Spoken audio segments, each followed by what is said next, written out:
enable.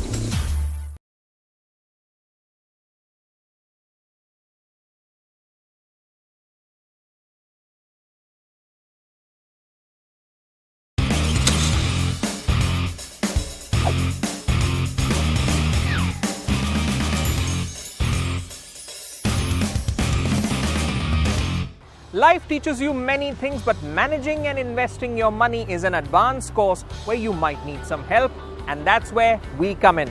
Hello and welcome to NSE FinWiz, powered by CNBC TV18. Today we are at Taloja in Mumbai at the campuses of one of India's leading battery manufacturers, EXIDE. For more than 6 decades, EXIDE Industries has been among India's most reliable battery brands, enjoying unrivaled reputation. It also has a recall of being the leader in the packaged power technology. With its constant emphasis on innovation and an enviable geographic footprint, EXIDE has become a front-runner in the lead-acid storage battery space for both automotive and industrial applications. NSE FinWiz, with its theme Dream On, engaged with employees of EXIDE Industries in Navi Mumbai to understand their aspirations and help them power up their financial dreams. I think in today's world, younger generation is living on credit, and hence in a country like India, where long-term investments are so much important and life expectancy is also growing, financial investments and planning for it is very important. Most of the young people in our context are all technical and non-financial people. So in our curriculum, in our schools and colleges, this particular financial aspect is not touched upon. So most of the people are not savvy about even personal finance. I am very thankful CNBC selected our plant for this kind of initiative, and definitely it will help my employees as their employee engagement will increase, and secured future, if it is there, then their performance will be better. Welcome to NSE FinWiz, powered by CNBC TV18. Today's topic of discussion, insurance and investments, and we have with us two experts to share their insights on the topic, Nikhil Kothari and Hemant Rustagi. And of course, we are at the offices of EXIDE with the professionals here, eager to understand the different facets of financial planning and wealth creation. So let's dive right into the discussion. Gentlemen, thank you so much for joining us. So the topic of discussion is insurance and investment. So let me come to you, Hemant, first. How does insurance play a central role in wealth creation? Outline a basic primer for our audience here. All our dreams are associated or linked to the money that I accumulate over a period of time as an investor. Now, what insurance does here is it gives you the risk cover. Now, whether the person is there or not there, the dreams are still going to be there. The requirement of money for the people who are dependent on you are still going to be there. So you say that, okay, I'm going to accumulate something over the next 20 years. So if the person is around, he will do his best to do and get that money. But if the person is not around, unfortunately something happens to him, the requirement for the family, for the house, running house, or children education, all that is there. What insurance does is it ensures that it gives you the risk protection. All right. And it's somehow counterintuitive, the concept of insurance versus age, because when you're younger, you don't exactly think about insurance. It's only when you start hitting 35, 36 that you start to wonder and then start acting. But again, the earlier that you start, the cost of your insurance also goes down, right, Nikhil? So how does one arrive at a calculation about the insurance cover they need, and what sort of motivation are they looking at there? If you look at insurance, how much insurance should I have? You can do by two bases. One is called as human life value, and one is called as need-based approach. So when you're young, right? So in that age, what you do is that you do your human life value. Today I'm 25, I'll be going to work for next 30 odd years or 35 odd years. And if I continue to work, I will be earning X amount of money. From there, I will be saving X amount of money. So how much money I will be over a period of time, I will be earning and saving. That is the amount of money I need to have insurance today. And the good part is that when you're young, when you take insurance, the premium which you pay is very, very low. And the good part when you take a life insurance is that premium get fixed. The premium doesn't increase with the age when the age increases. And when you're in early 40s, so when you're just 40s and 45, then you do then you calculate your insurance with the help of something called need-based analysis. Then in that case, what you have, you already accumulated a good amount of corpus after working for 20 odd years.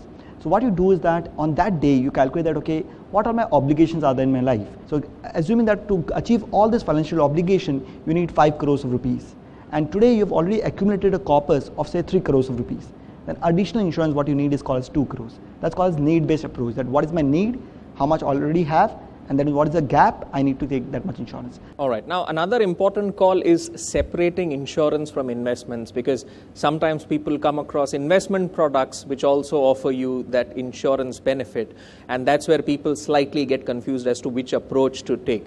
Objective of buying insurance is risk cover, which means that any risk that associated with my life should be covered. That means I require X amount of cover, like Nikhil just explained how much cover one would require. Now the problem is that when you go for a product which is investment and insurance, insurance becomes incidental.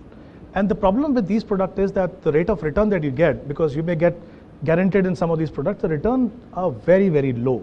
At the end of the day, in the long run, you need to be able to beat inflation, and these are not the product which will help you to beat inflation. So clearly what's happening, you're compromising in two things. Your long-term savings are not giving you the kind of return you deserve.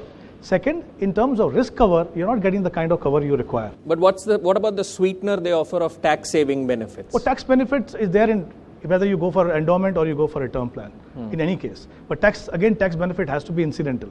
Because like I mentioned earlier, the priority has to be to make sure that in case something were to happen to you, all those family members who are financially dependent on you have enough money to survive. I think the right way would be go for a term plan. Term plan is much cheaper.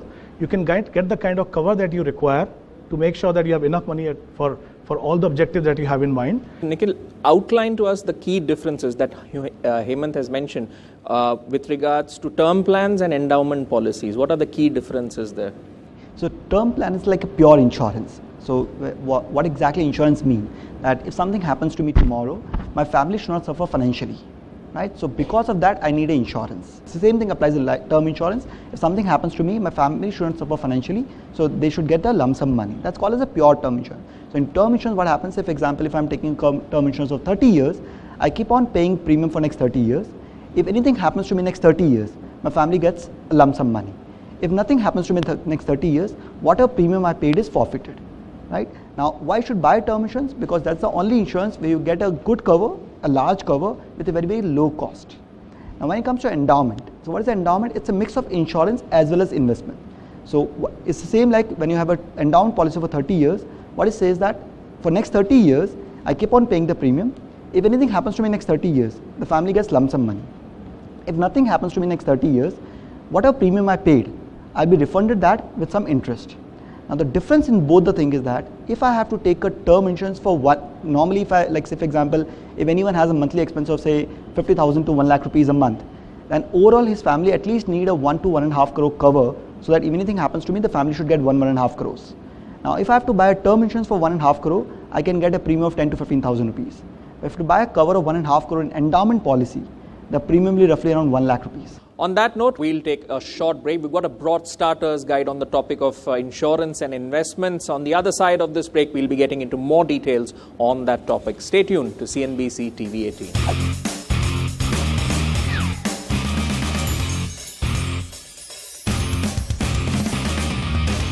Welcome back to NSE FinWiz, powered by CNBC TV18. We're discussing insurance and investments with the experts and, of course, with the audience here at EXIDE. So let's dive right back in. Nikhil, we've been talking about insurance as an aspect of asset allocation. Tell us about creating an emergency fund, because that's also an important part of somebody ensuring that even if, say, they lose a job, they still have their daily expenses covered for a certain period of time. Tell us about the importance of creating an emergency fund and also how to go about it. What are some of the parameters they should look into it? So at any point of time, you should have your 6 months expenses in very, very liquid asset.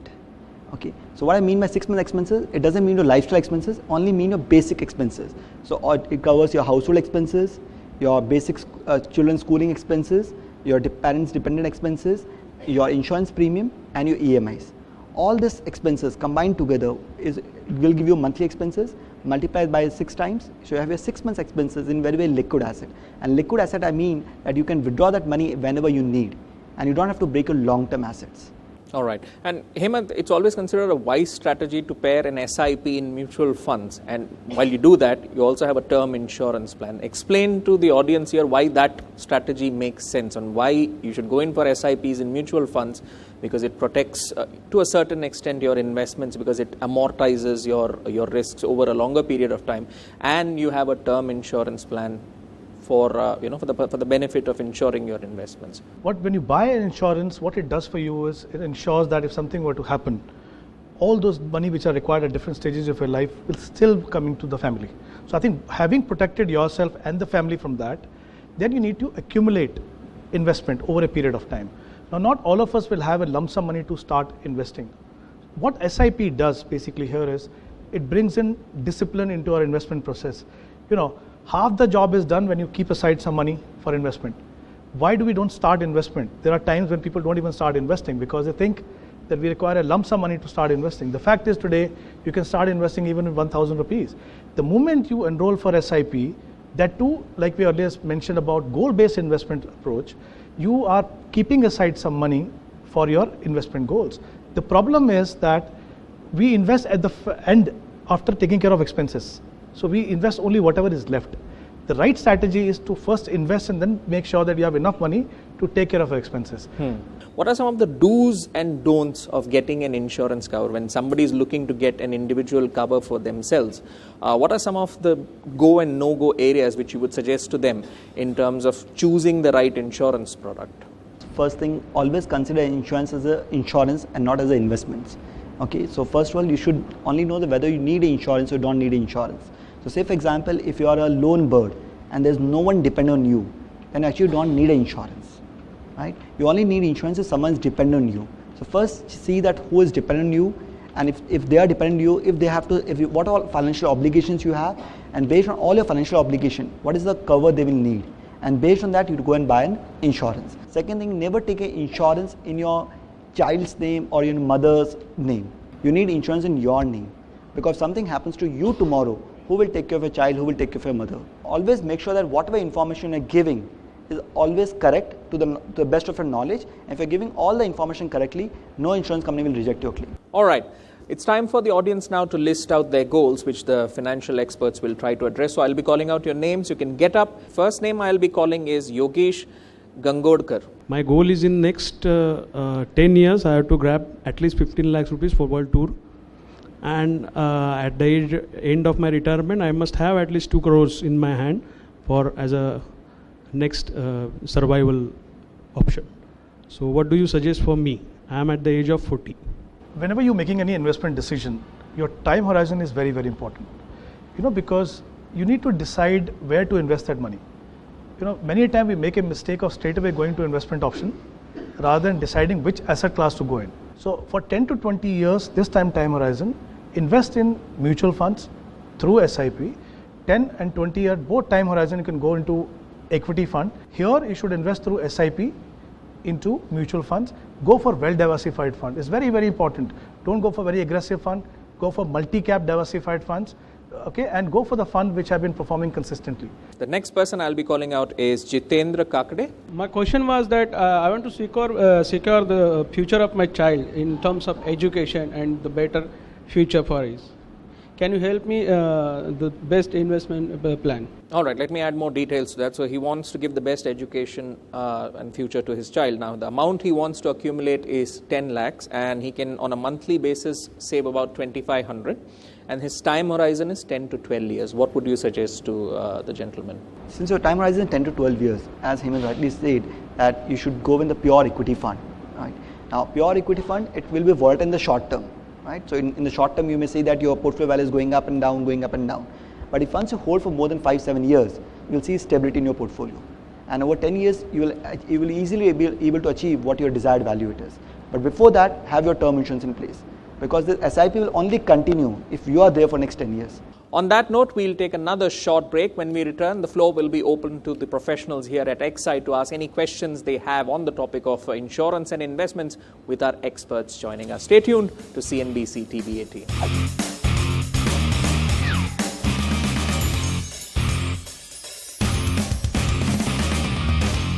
Welcome back. You're watching NSE FinWiz powered by CNBC TV18. Now, the floor is open to all the professionals here at EXIDE to ask the questions to our experts. So let's get a show of hands and let's see who wants to ask a question. I would like to know whether is there any criteria or a benchmark to know a good mutual fund?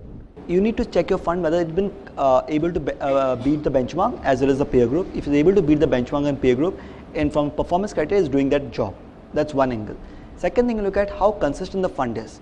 So consistent can be measured in terms of, if you look at calendar year performance. So if you have taken a fund which has got a 10-year performance, on last 10 calendar year, how many times it has outperformed the category as well as the benchmark? Now, out of 10 times, if the fund has outperformed 8 times, then the fund has really done a good job. Third thing, look at how risk the fund is. So you can use the ratio, something called a Sharpe ratio, something called standard deviation, which will tell you how risk the fund is. Higher the standard deviation, more riskier; lower the standard deviation, less riskier. Normally what happens is that people say, okay, this is a large cap fund and you're comparing a mid cap fund. Now you cannot compare large cap to a mid cap. So when you're comparing, do all large cap together, all mid cap together, all small cap together. And based on your risk appetite, your time horizon, select which category fund you want to invest in, and then based on these parameters which we discussed, you can select a fund. All right, let's have another question. I would like to have your advice on investment in NPS. Okay, for people who are, particularly for people who are in the highest bracket, and even for the lower bracket, the saving option. In NPS, you get additional tax benefit of 50,000 over and above what you get of 1.5 lakh. So at the time of investment, definitely there is an edge if you invest in NPS. But you know, it's a retirement product. You're building a corpus for retirement. There are other aspects to be looked at. First thing here is there are 3 options in NPS. One is equity, second is government bonds, and third is corporate bonds. The maximum that you can invest in equity is 50%. So for me, the problem starts there. Someone who has time horizon of 15-20 years, or at least say 10 to 15 years or two, 50% may not be sufficient for you to build that kind of corpus, because if we have provident fund in some places and we have some other investment in bonds and fixed deposits. So again, putting 50% into government securities and debt does not really serve the purpose. Second important thing to be looked at is what happens at the time of maturity when you take your money out. We have talked about other options. For example, we're investing in, let's say, retirement fund or mutual fund or some other option of equity funds. There, after 1 year, any capital gain is tax free. You have the flexibility of opting for something called systematic withdrawal plan, wherein you can accumulate and tell the fund that every month give me so much money. You can decide how much pension you want. All right, the next person I'll be calling is Ajay Gulhane. We are covered by a Mediclaim policy by the company, and our family members are also covered. Do we need additional medical policy for our future? But once you leave your company and you quit your company and you say, for example, you join somewhere else where that company may not provide you insurance. So in that case, you won't have any insurance in that place. And so that's why you need to have your own health insurance policy. Second thing is that you may retire, and once you retire, your company may not cover you after that. So then you have no insurance with you. So that's why you need to have your own health insurance. And now, why health insurance is good to take it during your employment itself? Now the reason is that, say for example, after 40-45, if you are diagnosed with any critical disease, right, like say bypass surgery, cancer, heart attack, it can be anything, right? And in that point of time, right, if you go and approach any insurance company to apply for a new health insurance cover, most of the companies reject your claim, reject your proposal, because they will not like to cover someone who has already have any critical disease. So it's very difficult to get a policy once you have any critical disease. So that's why I always say that till 30, 35, 40, you're fine, you're covered with the company, you can continue with that. After 40, take your own health insurance policy. All right, on that note, we'll wrap up this episode of NSE FinWiz, powered by CNBC TV18. The topic of discussion has been insurance and investments. I'd like to thank our guests for sharing their insights on the topic, and of course the professionals here at EXIDE for a very engaging Q&A. And thank you to our viewers for tuning in. And next episode, another topic of discussion on financial planning and wealth creation. Meanwhile, keep staying tuned to CNBC TV18. I would like to thank CNBC TV18 and NSE for giving me such an opportunity to interact with such an expert to clear our doubts. I was having so many doubts because I just started earning. I think the session was splendid. The way they explain, the way they elaborate all those things, mutual fund investment, SIP, their market risk life insurance plans was fantastic, I'll say. As a common man, I was a bit confused regarding such type of investments, but today I have cleared a lot of things. Both the experts were well versed about the terms, and they have covered both the terms of investment and insurance and the difference between them. Also, at this age as a retail investor, I came to know much about the mutual funds investment to make my dreams to happen true at later age of my life, and after retirement also for as a proper survival plan.